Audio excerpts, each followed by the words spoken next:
Trời, cho nguyên cái máy quay phim luôn. Này, bố quy cho con luôn cái máy quay phim luôn. Này, thấy không? Nè. Ô, máy quay phim luôn. Wow. Wow, này, đây này, đẹp không? Đẹp không?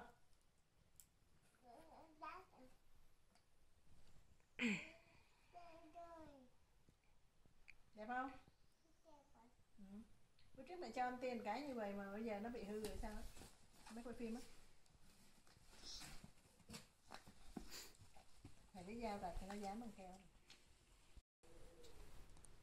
Đẹp không? Đẹp á. Cái này mà mặc New Year được rồi. Mua 4 tuổi. Trừ hao mà. Quần dài. Quần cái bụng vừa và chắc dài này. Rồi Kha xé tiếp đi.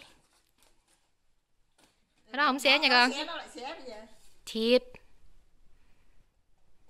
Bố quy.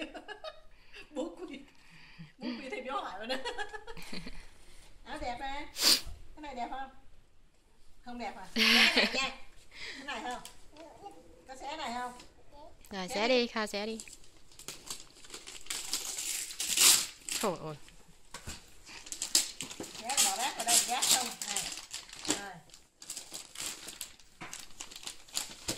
Nghề lắm, xé nghề lắm thấy không? Xé đây để bỏ rác vào đây. Xé đây. Rồi, bỏ rác vào đó đi. Rồi. Mở nó coi. Rồi. Bỏ rác vào đâu? Bỏ rác vào đâu? Rồi, bỏ hết rác vào đây. Rồi. Rồi, anh xé. Rồi, mở cái này ra coi.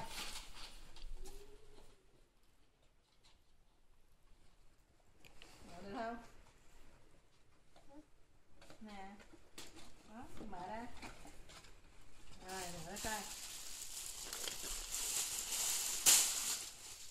Wow.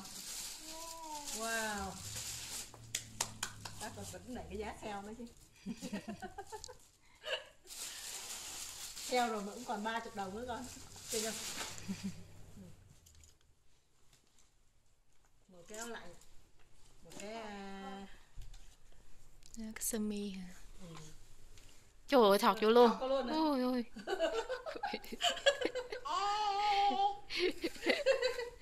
Cái này nữa. Xỏ này thử coi đẹp không? Chui đầu vào. Chui đầu đây. Chui đầu vào.